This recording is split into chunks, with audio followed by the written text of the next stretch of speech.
കഴിച്ച് നമ്മൾ ചൂണ്ടിടാൻ വന്നതാണ്. അപ്പോൾ ഇവിടെ ഒരു വാഹനം കിടപ്പുണ്ടായിരുന്നു. അപ്പോൾ പെട്ടെന്ന് വീഡിയോ എടുക്കാനൊന്നും പറ്റില്ല. അതിനകത്ത് കുഞ്ഞുങ്ങളുണ്ടായിരുന്നു. അപ്പോൾ കുഞ്ഞുങ്ങളെല്ലാം കര കയറി കിടക്കും. ഞാൻ ജസ്റ്റ് അതിന് ചാടി ഇറങ്ങി കൈകൊണ്ട് കോരി പിടിച്ചതാണ്. ചെരുപ്പിനകത്ത് ഇട്ട് വെച്ചിട്ട് നോക്ക്. ഇത് പുള്ളിവാഹയുടെ കുഞ്ഞുങ്ങളാണ്. പുള്ളിവാഹയുടെ കുഞ്ഞുങ്ങൾ. അപ്പോൾ ഇത്ര കിട്ടി നമുക്ക്.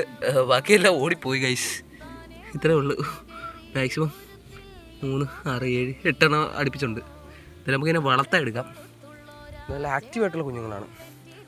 നമ്മൾ വേറെ നെറ്റോ കാര്യങ്ങളോ ഒന്നും ഉപയോഗിച്ചിട്ടില്ല. നമ്മൾ കൈ കൊണ്ട് കോരി പിടിച്ചാണിത്. എൻ്റെ ഫോണ് നനഞ്ഞ് എല്ലാം നനഞ്ഞ്. അപ്പോൾ നമ്മൾ ചൂണ്ടിട്ട് കയറി പോകാമെന്ന് വിചാരിച്ചതിപ്പം താ കിടക്കുന്നൊരു സാധനം വഴിയിൽ ഇതിലെ ചവിട്ടിയാണ് നമ്മൾ ഇങ്ങോട്ട് വന്നത്. ഇത് രാമക്കുട്ടനാണ്. ഇത് രാമക്കുട്ടനാണ് ഗൈസ്. ഇവൻ വിഷയമാണ്. ഇതിനെ പിടിക്കാനുള്ള റൈറ്റ്സ് നമുക്കില്ല. കാരണം വെച്ചാൽ ഇത് ഇത് വംശനാശം നേരിടുന്നൊരു സ്പീഷീസിൻ്റെ കൂട്ടത്തിൽ പെടുന്നതാണ്. അപ്പോൾ അതുകൊണ്ട് നമുക്കിതിനെ കൊണ്ടുപോകേണ്ട കാര്യമില്ല. നമുക്ക് വേണ്ടതിനെ നമ്മളതുകൊണ്ട് ഇതിനെ കഴിക്കത്തുമില്ല. അപ്പം റെസ്റ്റ് എടുത്തല്ലേ, നമുക്ക് വെള്ളത്തിൽ തന്നെ വിടാം. പാവം ജീവിക്കട്ടെ. കൊച്ചു സാധനമല്ലേ, നമുക്കവനെ വെറുതെ വിടാം.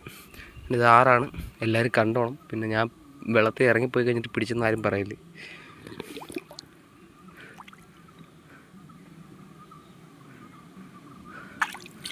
അപ്പോൾ ആഴങ്ങളിലേക്ക് പോയി ഗൈസ്. നമ്മളതിനെ ഇവിടെ കിടന്നൊരു കുപ്പിക്കകത്താക്കിയിട്ടുണ്ട്. എന്താ കളറല്ലേ, ഫിഷ് ചെയ്യാൻ കളറ്.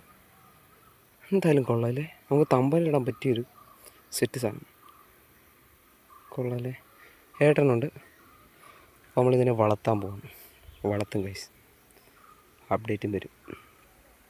അപ്പോൾ എല്ലാവരും സബ്സ്ക്രൈബ് ചെയ്ത് വെച്ചോ. കൂടുതൽ കിടിലം വീഡിയോസ് വരാൻ പോകുന്നു. നമ്മൾ വിട്ട ആമ നമ്മൾ നോക്കി നിൽക്കുന്നു ഗൈസ്. കണ്ടോ ആ വീഡിയോക്കകത്ത്